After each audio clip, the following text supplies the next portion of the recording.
Alrighty, lads, this is going to be the easiest way to do this, I reckon. Instead of having to read it, you can just watch this and have a listen to the changes. So the company are offering a 2-year deal. 22nd of July 2019 it will expire.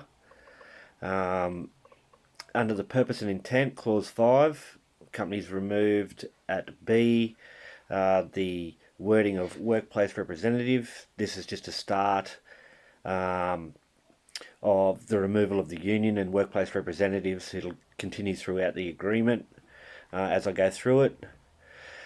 E is the biggest one. Recruiting experienced employees to fill permanent vacancies as soon as possible with the aim of employing commencement within 3 months of the vacancy arising. The company also then rely on the following paragraph where it talks about it doesn't introduce minimum manning. As we're all aware, minimum manning hasn't been around for some time now. These filling the permanent vacancies as soon as possible, that's just the ordinary person who leaves, so medical or if they're terminated, one by one. We challenge the company to put on a permanent and fill that vacancy. At the moment, as we're all aware, they just be filled with casual, so labour hire. So it's a big clause for us, and the company want to remove it, so we need to keep it. Moving right along. The training, their intent, so, or how would you explain it? It's the intent. So under F, in purposes and intent, it says, and conducted in such a way to ensure a fair opportunity and treatment for all employees. All that basically means is the intention behind that is that everyone would get the ongoing skills and competencies they need, and not just one person or one particular work group, i.e. contractors. It's just to be shared across the group. Company don't want that removed. They just say that they have the right to do that themselves without anyone's assistance. The next one is O, really, and purpose and intent. That where less than optimal manning is available, the workload or work methods may need to be changed to ensure that work can still be undertaken safely. We say that's a safety clause. We have no idea why the company would want that removed. They say that it's not needed, that they would apply that anyhow. But we say while it sits in the agreement, it gives us the ability that if the company start sending 2 people down to cut on a miner, we say that that's not safe and it shouldn't happen as per the agreement. Any discrimination, clause 6, that's been removed. Also, the company to make a decision on engagement of transfer, promotions, allocations to specific tasks, shift arrangements, locations. They're just going to do that regardless of what we have in the agreement at the moment. In regards to the general anti-discrimination, you've heard me say it all before. The company believes that legislation will take care of it. We say, well, if that's the only reasoning, we can't see why it shouldn't just stay in the agreement. It's doing no one any harm, and it's a basic human right. Contract of employment, the arrangement where we have agreement with the company, a skilled and experienced person would participate in the interview stage for a recruitment process. That's been removed. Of course, the company have the final decision, but we would like to see and have some input on the people that will be working beside us. The probationary period is now 6 months. That's by law. And that's at the new 6.1. Moving down, we have the temporary and fixed term employees. So in regards to that, the agreement says at the moment that 12 months for a fixed termer. If they want to do an extended or renew another 12 months, they must follow the consultation whereby the employees will have the choice of a representative, a workplace representative. That's now removed. So the company will just drag on 12 months into 4 or 5 years, however long they want to have temporaries or fixed term employees. As far as we're concerned, it's not good enough. Also, in the temporary and fixed terms is where it's first mentioned that the company will have an accommodation policy, but we'll get onto that when we get to accommodation. Moving right along. 6.5, the new duties. The wording is still the same for the first sentence. After that, they have removed, for tasks that require authorization, employees shall be first assessed as being competent to perform such tasks in accordance with the industry competency standards. That is very important due to the fact the company say that's just going to happen anyhow. We say if it's not written there, you'll just rely on the first sentence, and then the company from time to time shall ask employees to just reasonably go and do whatever task. So we've got a protection there, and it's a safety protection, so I don't think we should be losing it. In regards to the RTO, the Registered Training Organisation for the nationally accredited tickets, that's all gone for the certifications. The company now just say that whatever training they want to do will be done by them, and they'll sign off it under the industry standard, which is fine, but we have better than that. Also, this is an interesting clause to it, 6.5. The company has put in this, and you need to listen to this carefully. The company standards, policies, rules and procedures, in brackets, including those named or referred to in this agreement, or which impose obligations on the employees or the company, are not incorporated into and do not form a part of this agreement. That is very important, because when we get to the disputes procedure, this will become evident, because the company's saying that none of those things, standards, policies, rules and procedures, do not form a part of this agreement, and yet in their disputes procedure it clearly states that you can only put matters of the agreement, the NES, into dispute, or disciplinary matters. So if these standards, policies, rules and procedures are excluded, they'll exclude those out of the agreement through a policy, and we'll never be able to dispute them. That's what that says there. They've also removed the SSHRs to be permitted to attend one of the safety conferences approved by the company each year without loss of pay. Company just say that Trusters will keep sending them. They send them to the Townsville one, which is a company government-run one, but the one that we want our checkies to go to especially is the safety conference held by the CFMEU. We get to the new 6.6. We finally got a claim in there, and that is a stand aside. So when the company is considering somebody to remove somebody from site and place them under investigation, the company will determine what that is, and then they will provide you written notice advising you of the reasons on why you're being stood aside, and you'll get that before you leave site. Moving down, the stand down. There's some interesting words that have been removed there, where it says due to a lawful or direction or operational reasons the company are unable to provide productive work for an employee. They'll have the right to stand you down, but it also states there that their workplace representative, if requested, has been removed. So again, the removal under the stand down of the use of a workforce representative. We get to the IFA. I know that's confusing for everyone. Basically, the IFA has to be there.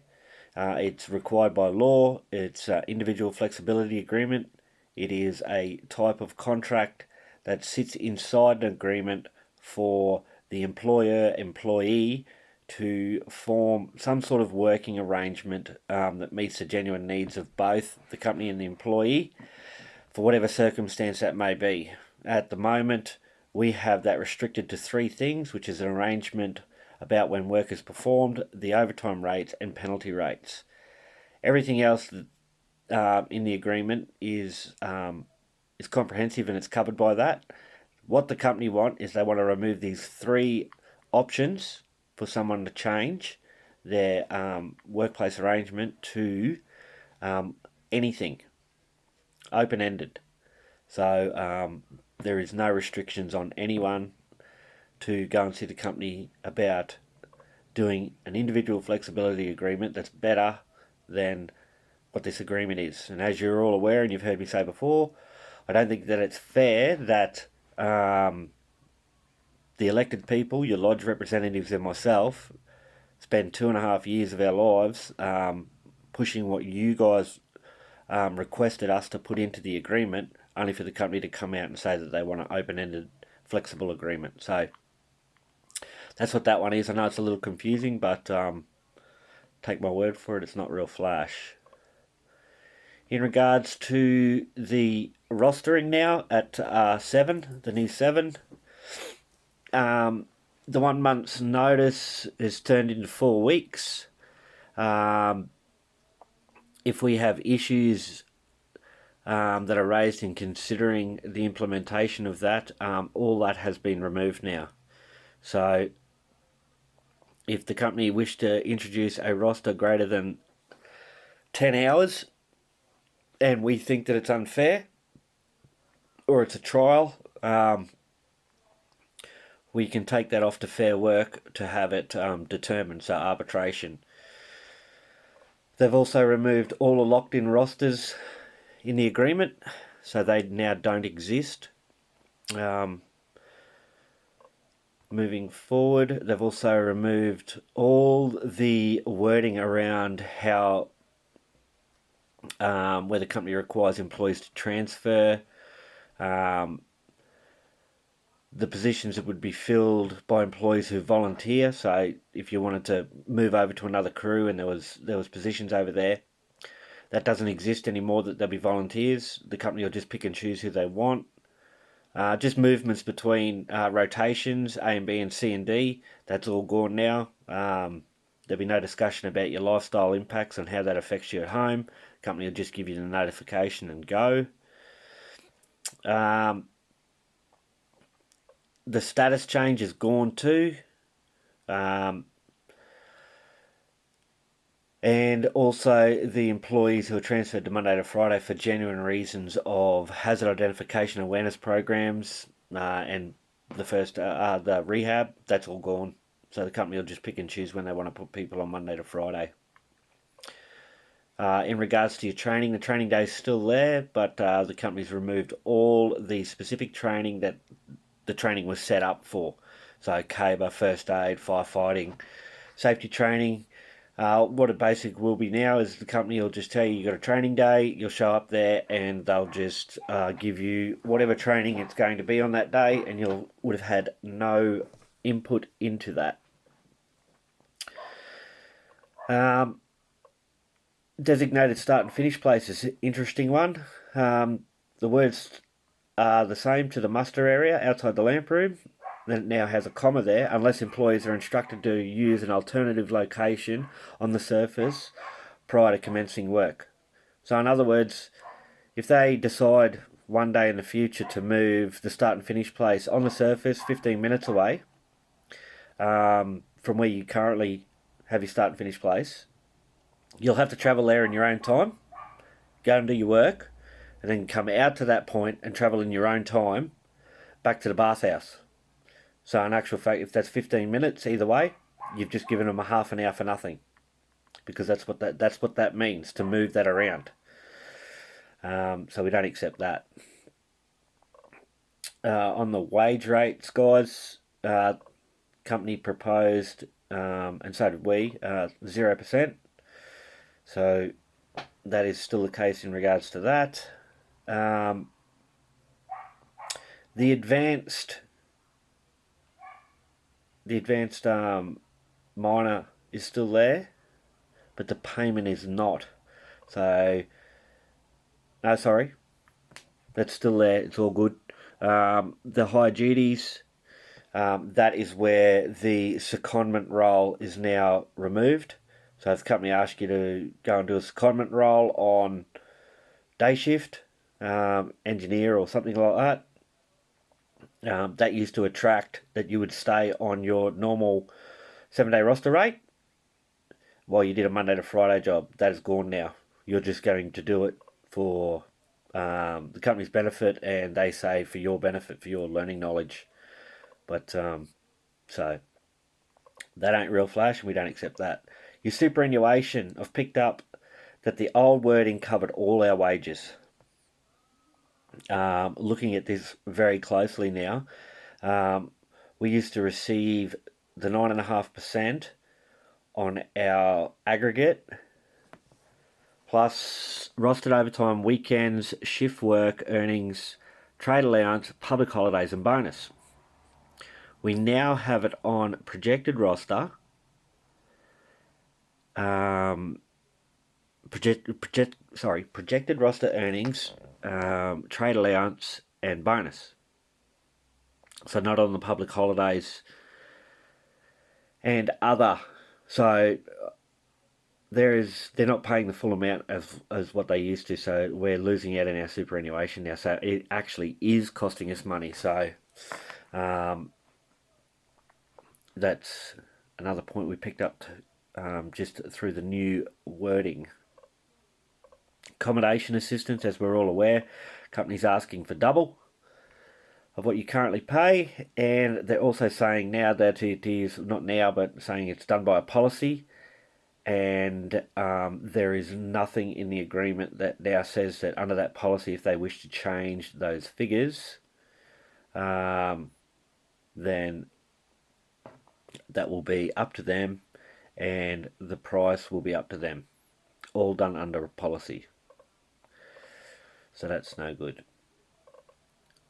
Moving right along, the frequencies of pay. The company say that it's weekly at the moment, but subject to a review, and it may be amended to fortnightly pay subject to changes across the Oaky Creek complex. Well, as I've explained to everyone, North's got all the numbers now, so if you want to go to fortnightly pays, it will be up to you. But I can't see that happening.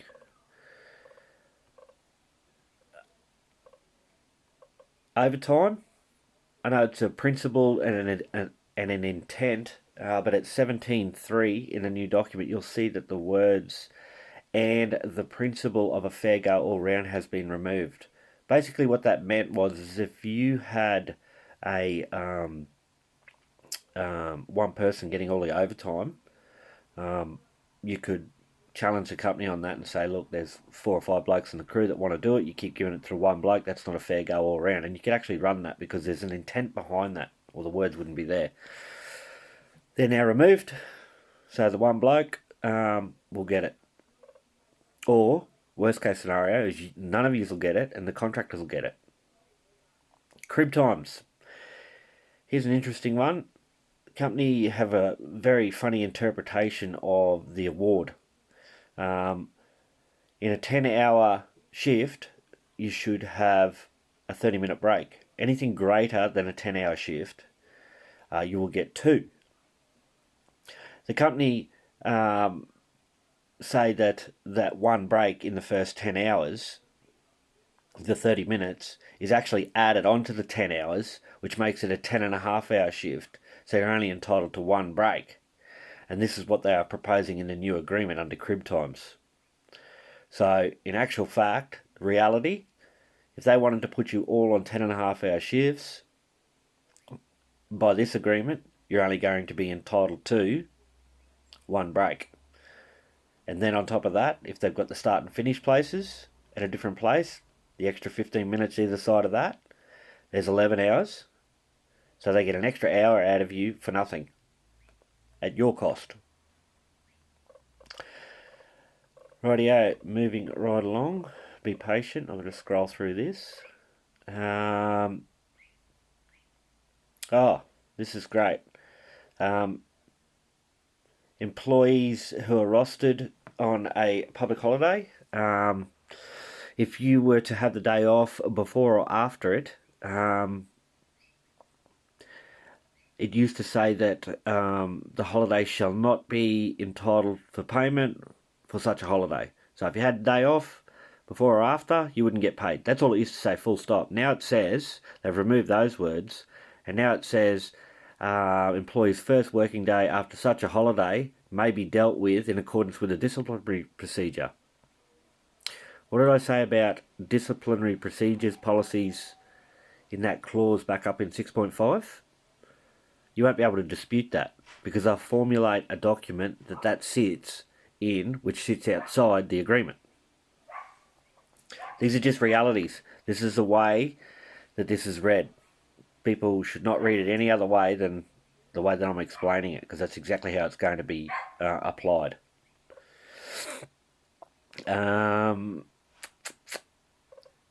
Moving right along, annual leave. Here's an interesting one, the taking of leave. You have to always give 4 weeks notice to take your annual leave, or whatever you worked out earlier, an earlier period that was with your supervisor. So you had a good supervisor, you got it whenever you asked for it. And that still may be the case moving forward, we just don't know. But in regards to the wording, it was written of their intention, or so of the employee's intention to take the leave. Now it says, scrap the word intention, it now says the application to take leave. So that, just that one word, depending on who you have as a supervisor, you could say that without the application, I'm not granting you the leave. So if they're going to be stringent on the 4 weeks and you're on your days off and you ring up to get 4 weeks notice, and by the time you get back, you're within that 4 weeks for your world trip holiday, you're going to fall outside of it because you haven't given it to them within the 4 weeks on the application, not the intention. So the intention was only ever to ring them, keep them in the loop and tell them first day back from that break, you'll give them the application form and fill it out. But they could put it in the book straight away. That now doesn't exist, or the ability of it doesn't exist. Long service leave's fine. That's all taken care of. Personal carers leave, again, the personal carers leave under notification. So normally, this is what it used to say: employees shall notify the company of their inability to attend work during work due to personal carers leave at least 30 minutes prior to the scheduled commencement, where there is a good and sufficient reason why the employee is unable to notify at least 30 minutes prior to the commencement. They shall notify the company as soon as practicable thereafter. It now says that you have to give at least 60 minutes notice, and that you must give them a reasonable explanation of why. And again, within before 60 minutes. So a good and sufficient reason, which is I'm ringing up, I'm crook, or I'm looking after the kids because my wife's crook, now is met with reasonable explanation of the reason why. And depending on who you have and how bad they are, they will determine what's reasonable and what's not. They've given us the determination for the Fair Work approval for your approval with leave. So where a proof of absence is disputed, this may be dealt with under Fair Work for determination. We had that, so we lost nothing there. They've actually put that back. The cashing out of personal carers leave used to say 1 year, but by law you have to have 15 days there now, so it's just cashing down to 15 days. Community service leave, this is a great one for the community spirit. We used to be able to have 5 days of training, and it was the company will supply 5 days of training. You just put in for them and went. Now it is the company may give you the 5 days, and in all cases such leave will require an approval of the operations manager. So he'll decide whether you get any of the 5, which is now optional. Before, they used to just have to give it to us. And the community services, Like, really? That's volunteer firefighting. We've got people that are in that. Um, so, and all the other community things that our people look after staff, for instance. There's going to be a fire in someone's house. Our people need to know and be trained to do that. And that's what all this is about, is keeping their training up. So that's now a real huge community initiative for the company. There's a bit of sarcasm there. Natural disasters. The natural disasters is gone as we know it. The company will determine when there is a natural disaster, so they don't rely on authorities or media. They won't care where you live or anything like that. All it is now is that you'll be made aware once the operational manager or their representative has become aware that people need to leave. So it's an absolute joke that we had hard and fast parameters in the agreement and respectable and recognisable authorities like the BOM and stuff like that. The company say they'll still use them, but they don't need them in the agreement. Well, if they're not in the agreement, how do we know they're going to use them or be held to account to use them? These are the problems that we have with all the word removal. Consultation, there's not much change in that. There's some changes in and around for the legislation, but I don't expect you guys to understand that. Severance and retrenchment. Here's an interesting one. Right at the end there is where the reduction of a number of employees is required. The company used to say will seek to reduce the number of forced retrenchments by utilising natural attrition, and subject to any contractual commitments, they would reduce contract labour. Now it says that the company may seek to reduce the number of forced redundancies only by reviewing contracting numbers. So we had contractors removed, was mandatory, and now it's not. Now they'll just have a look at it. We actually had a win on one of our claims, 2, that's the second one. Whereas we had the PPI removed out of the agreement. I know the company believe that they have some sort of right to do that, but PPI is pretty specific, and there's certain ways you have to do that. We say with the removal of that, they have to formulate a proper PPI or physical and psychological impairment provision for the mine, for the health and safety management system of the mine, and that would be conducted with a cross section of the workforce. So, as far as we're concerned, we've had a win with that. Then I think we moved down to the ex gratia payment, the $20,000. So if you're terminated due to incapacity to undertake your role, the company would give you a net payment of $20,000 upon your termination. You get nothing now. So you work for them for 20 years, they stuff your body, and they give you nothing now. Rehabilitation, that's all gone. The whole rehabilitation clause is gone. We all know how good extra care is. So without rehab being in there, even though it was covered by a policy, it called it up. And it also calls up the people that are in rehab, and you have rehab officers. And rehab officers are trained by us, elected by us, and they go in there to make sure that the company are doing the right thing by the injured worker. That is now all gone, all done by a policy. Go back to my point at 6.5. Policy, if we don't like it, we won't be able to dispute it because it sits outside. Interesting wording.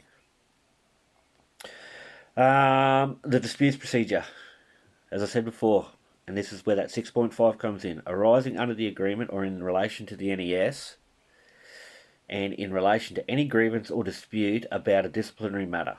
That's all we got. We used to have, in the event of any grievance or dispute, covered by the whole agreement, or in the course of your employment. It just anything and everything. So we just had that hanging over their heads, which was fought for to get, because now the opposite in which they're showing you in their new draft is exactly what they want. And that's why we have what we have to protect us. So that is no good at all. Workforce representatives, just as bad. So they'll apply all those policies and procedures from 6.5, and you won't get a representative under those because you will never be able to dispute it. Secondly, to rub your nose right in it, the company have put in the words, "It is therefore accepted and acknowledged that, in the first instance, the company has the right to discuss work-related matters with employees on a one-on-one basis." So they get first chop. Well, I'm sorry to tell you, first chop will be not good. It will be the last chop probably, because we'll be chasing our tail from there on in. Moving right along, we're at the bonus. Bonus is been reduced to 31,000, and that's regardless of whatever you cut. So if they budget for 5, you get 6. You still only get 31. You won't get paid for the other million. We don't get contractors' meters anymore, so those meters are gone, never to be gotten back. So it reduces your life, and that was your working life at the mine, because they're cutting your coal that you would have cut if they weren't there, and that's the compromise. And then finally, you lost the disciplinary procedure that was locked into the agreement. The only way that could have ever been changed is by agreement. Now they will have one that sits outside the agreement, and you'll be lucky to be able to dispute anything out of that. So that's it, guys. I would say this is probably the easiest way to do it. If this can be played, you can replay anything that I've missed, and then if there's any other questions, the rep should know how to answer those, or you just give me a call and I'll clear them up for you. But the way you would do it is you would follow this video with the draft version that the company gave you of the ballot. Follow it. Just press pause when you get to the points that I'm talking about. Read that and then listen to what I've got to say in regards to that, because the meaning that I am giving to you is the actual meeting that could happen. So, and then just finally ask yourself this question. The company say with all this, there's minimal change, and to trust us, and that we wouldn't do this, any of these things that that this mad bloke's talking about. So the question I ask you is, if they wouldn't do it, ask them, can they do it? Just ask that question, can they do it? Taking on board that they say that they won't, but if you got into the situation, could you do that to us on any of these points that I've raised? And you'll be surprised with the answer.